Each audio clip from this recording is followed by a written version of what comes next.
of personal and collective privilege.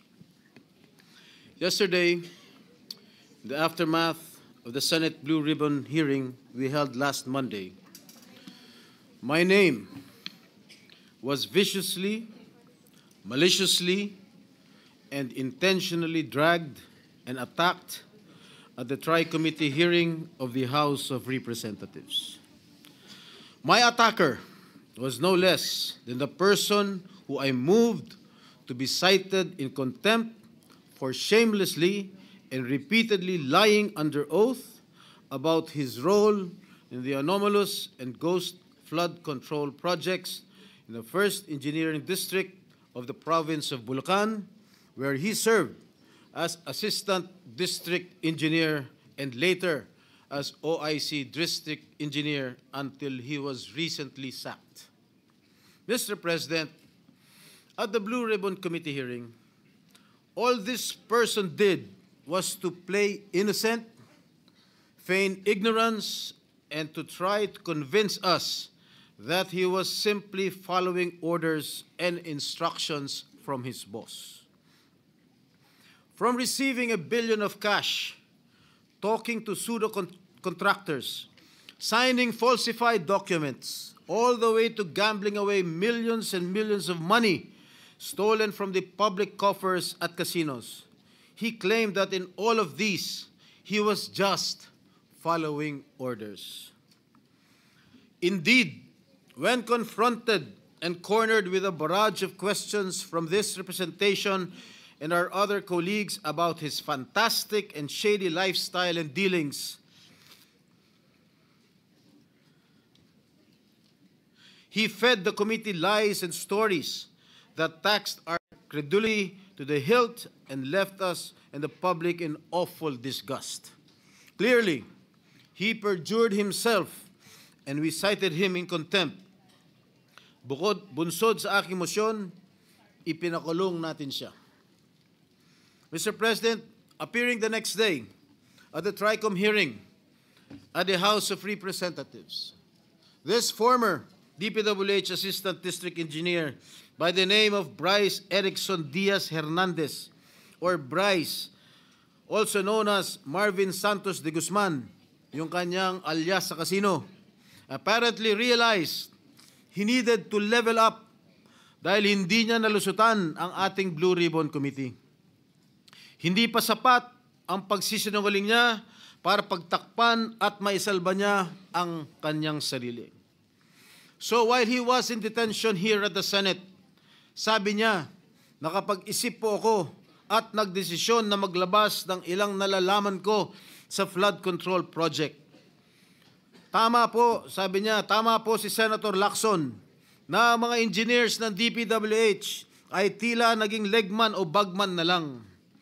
Kung tatanungin niyo po ako kung sino o kanino kami naging bagman, sasagutin ko na po ngayon. Nakapag-isip?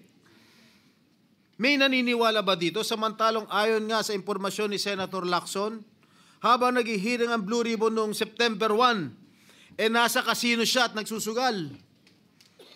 And then, lo and behold, during the TRICOM hearing, he then proceeded to take off from that remark jokingly addressed to me by Senator Marcoleta when Mr. Diskaya said that there were no senators involved.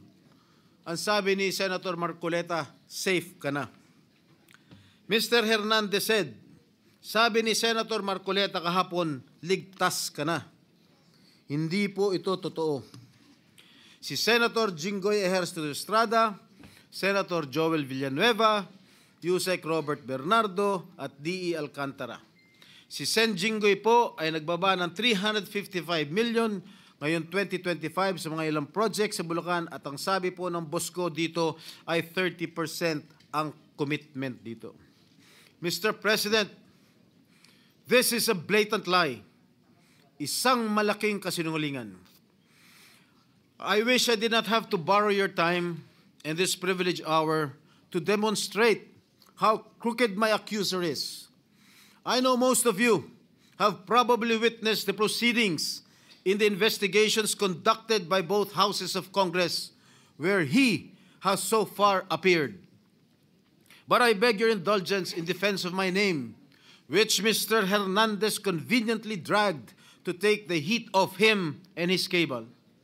A desperate attempt to divert attention away from the real issue, his own involvement in ghost projects and questionable dealings. Batay sa aking mga nakalap na sinumpaang salaysay ng ilan sa mga kawani ng DPWH at mga kasamahan ni Mr. Hernandez, malinaw na sangkot siya sa mga ghost project sa Bulacan. Pinatotohanan ito ng hindi lamang isa, kundi 3 opisyal na nagsabing siya at si RJ Dumasig, Project Engineer 1 ng Bulacan, 1st District Engineering Office, ay kapwa kasangkot sa mga proyektong ito. Pinatotohanan din ito ni na John Michael Ramos, dating OIC ng Construction Section ng Bulacan, 1st District Engineering Office, Ernesto Galang, Hepe ng Planning and Design Section ng parehong distrito, at Norberto De Leon Santos, Hepe ng Quality Assurance Section. Lahat sila ay nagbigay ng sinumpaan salaysay na nagdidiin kay Bryce Erickson Hernandez. Ang dalawang ito ay kabilang sa tiniguruan ni Senator Lacson na BGC Boys o Bulacan Group of Contractors, mga suki sa kasino. Si Bryce, also known as Marvin Santos de Guzman, ay nakapaglustay na abot ng 435 million at nakapag-launder ng perang humigit sa 1 bilyong piso. Samantalang si RJ, alias Sandro Bernardo Park, ay umabot naman sa 16.9 million ang natalo sa kasino. Ginoong Pangulo, malinaw ang paglalahad ng ating kasamang senador na ang kanilang mga gawain ay nagpapahiwatig na sila'y sangkot sa paglilinis o paglalaba ng mga nakulimbat nilang pondo ng bayan. Sa aking pagtatanong nitong nakarang Lunes sa pagdinig ng Blue Ribbon Committee sa General Manager ng Sims Construction Trading na si Ginang Sally Santos, inamin niya na naghatid siya ng kabuuang 1 bilyong piso mula taong 2022 hanggang taong 2025 sa DPWH at iniabot yon kay Mr. Bryce Hernandez. Ayon pa kay Ginang Santos, ang halaga ng pera na kanyang dinadala na minsan ay nakalagay sa mga kahon ng noodles ay depende sa proyekto at minsan ay umabot ng 245 million pesos sa isang hatid. Kapal ng mukha mo. Sinabi rin ni Ginang Santos na si Mr. Hernandez at DPWH Engineer JP Mendoza, Chief ng DPWH Bulacan's Construction Division, ay ginagamit ang lisensya ng Sims Construction para sa mga proyekto nila. Si Mr. Mendoza, na may alias na PJ Castro Asuncion, na pinangalanan din ni Senate President Pro Tem Lacson, na kabilang sa BGC Boys, ay may kabuuang 418 million na nilustay sa iba't ibang kasino at nakapag-launder ng perang mahigit 218 million pesos. Kung nakakapagpatalo ng 10 milyon si Mr. Hernandez sa kasino, hindi na rin siguro nakapagtataka kung bakit hindi siya nalalayo sa mga diskaya pagdating sa paramihan ng koleksyon ng mga sasakyan. Nauna nang inamin ni Mr. Hernandez na siya at ang kanyang asawa na isang dating rank and file employee ng GSIS ay nagmamayari na mga mamahalang sasakyan gaya ng Dodge Challenger, Toyota Supra at Lamborghini Urus Performante. Hindi ito karaniwang pag-aari ng isang empleyado ng gobyerno. At hindi pa dito nagtatapos ang listahan, Ginoong Pangulo. Nandun sa kanyang garahe, isang Ford Everest, Ford Territory, Toyota Corolla Cross, Suzuki Jimny, Mitsubishi Pajero, Honda Civic Type R Turbo, and add to this his collection of high-end motorcycles, BMW R1250GS, Yamaha T-Max, BMW C400 GT, Ducati X Diavel Nera, Honda Goldwing, Ducati Street Fighter, BMW R1300 GS, Vespa scooter, at yung kanyang asawa, meron 2 Toyota Hilux, 1 Toyota Fortuner, Kia Carnival, BMD X3, Toyota Land Cruiser, Vespa Primavera, Honda, BMW. Mga kaibigan, Ginoong Pangulo, Bryce Hernandez claims these vehicles are part of a buy and sell business run by his sibling. But why are all these vehicles registered under their names? Bakit nakarehistro ang kanilang mga sasakyan sa kanilang mga pangalan kung sinasabi niya buy and sell business itong mga ginagawa nila? Gago. Magkano ba ang sahod ni Hernandez?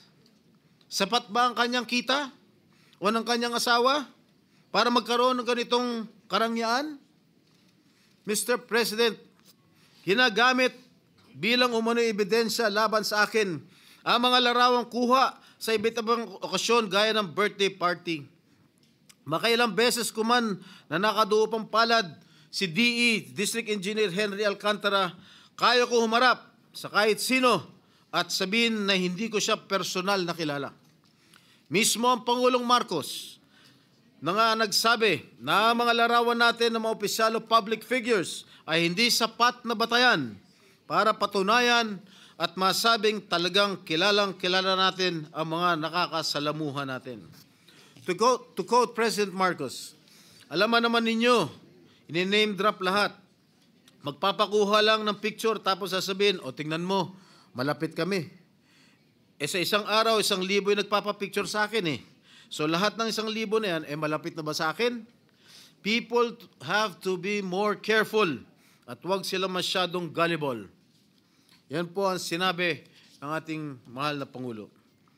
Tungkol naman sinasabi niya, hinggil sa isang nagngangalang Beng Ramos na nagpakilala daw ng miyembro ng aking staff sa Senado. Malinaw na ipinakita niyang text exchanges sa kanyang cellphone na nangyari ang kanilang pag-uusap tungkol umano sa isang pagdideliver ng pera noong December 22, 2022. Mr. President, 6 na buwan pa lang ako mula nung mahalal muli sa Senado. Wala akong kinalaman or anuman partisipasyon sa budget deliberations para sa 2022 budget. Mag-iimbento ka lang, sablay pa. Mr. President, there is no one among my staff named Beng Ramos. Wala akong staff o consultant na Beng Ramos. No such person has ever been employed, much less authorized to use my name or act on my behalf. Mr. President, let me just share that even before the resumption of the 3rd hearing of the Blue Ribbon Committee last Monday, I already received warnings from various quarters. I was told that if I continue to actively participate in the investigation on ghost flood control projects, I will become an easy target. An easy target, they say, because of accusations hurled against me in the past relating to the PDAF issue. Mr. President, I told these people, warning me, and as I have stated at the start of the Senate investigation into these public works anomalies, hinarap ko po sa hukuman lahat ng kasong inihain laban sa akin. Hindi lang ako sumuko ng kusa nung ako'y pinaratangan at ikinulong. Ako po'y nakipaglaban ng patas sa proseso ng batas at hustisya at naghintay ng matagal na panahon sa pagdating ng hatol sa mga kasong ito. Hindi po ako nawala. Hindi po ako nagtago. Hindi po ako tumakas o nagbintang ng mga taong walang kinalaman sa mga akusasyon laban sa akin. At great cost to my family, my freedom, and my political career, I have acquitted myself of the grave charge of plunder before the bar of justice and the legal system we are all sworn to uphold. Should that sad and dark chapter of my life be a reason for me now to do nothing, say nothing, and just keep quiet when my job as an elected senator of this country, calls on me to take a stand and expose these people? No, Mr. President, I cannot and will not shirk from my sworn duty to ferret out the truth. I will not be silenced when I know I can contribute something to the task at hand. I will continue to do my best to be worthy of the support that I was generously given by the people who elected me back to this Senate. Tama nga nagbigay ng babala sa akin. I am an easy target. Kaya isang araw pagkatapos ko sabihin na dapat i-contempt ang sinungaling na si Bryce Hernandez, tumakbo siya sa Kongreso sa mababang kapulungan para ilako ang isang kwento na sa tingin niya ay madaling paniwalaan. Hindi lang yun. Paulit-ulit niyang sinasabi ang akala niya safe siya. Walang galang na. Halatang galing pa sa isang script na binabasa. Marami sa akin ang nagsasabi, huwag kong patulan ang isang tao na sa sobrang kapal na muka, nakuha pang magkasino habang iniimbestigahan ang mga krimen niya dito sa Senado. Mr. President, kung nakuha kong humarap sa kaso at tanggapin ang kaparusahan ng isang krimen kung saan ako'y napawalang sala, lalong kayang-kaya kong harapin ang isang Bryce Hernandez na lantarang sinungaling at magnanakaw. Ang sabi nga ni Senator Marcoleta, safe ka na. With due respect to our colleague, hindi po, Senator Marcoleta. Hindi ikaw, hindi ako, at lalong hindi safe ang taong bayan. Hanggang may mga Bryce Hernandez na engineer ng kasinungalingan at pandarambong ay hindi tayo safe. Hanggang may mga ghost projects sa DPWH at iba pang ahensya ng gobyerno, hindi safe ang pera ng bawat Pilipino na nagbabayad ng buwis. Isipin na lang ninyo, takot na takot ang mga kababayan natin basta BAR na ang kaharap habang may mga walang konsyensang tao na isinusugal lamang sa kasino ang pera ng pinaghirapan at binuno nilang ibayad. Hanggang may mga tao na nagbabayad, nananakot at ngayon ay pilit na nililis ang kwento, ay hindi tayo safe. Mr. President, my dear colleagues, if my opponents think that they can weaponize me, that they can weaponize my past to stop me from investigating, nagkakamali sila. If my critics think that funding a social media campaign against me will prevent me from going after liars, thieves, and crooks, hindi nila ako kilala. I have been bashed and now targeted for the way I go after lying witnesses. Totoo, brusko ako magtanong at minsan ay naninigaw pa. But I make no apologies. Subukan ninyong humarap sa mga taong sinungaling at mayabang pa. Mga witness na halatang halata na niloloko ka. Mga opisyal na gobyerno na nagmamalinis at nagtuturoan. Tingnan natin kung hindi kayo magalit. Mr. President, my brother, Senator J.V. Ejercito, is known as the good one. Okay lang po yan, dahil kapatid ko naman siya. But let me be known as the other strada who went after the bad ones. I will expose and relentlessly pursue the bad ones, regardless of the risk, and notwithstanding the cost. Hindi ako natatakot at lalong hindi ko papayagan na gamitin ng masasamang tao ang nakaraan ko para lamang patahimikin ako. I have been jailed. I have been vilified, crucified, and publicly humiliated. But I will never allow the likes of Bryce Fernandez to turn the tables on me. Kayo ang nasasakdal sa mata ng taong bayan, hindi ako. Mr. President, I vow never to let the masterminds and engineers of this massive defrauding of the Filipino people to silence me. Hindi pa ako tapos at lalong hindi ko kayo uurungan. Ginoong Pangulo, maraming salamat po at mabuhay po kayong lahat.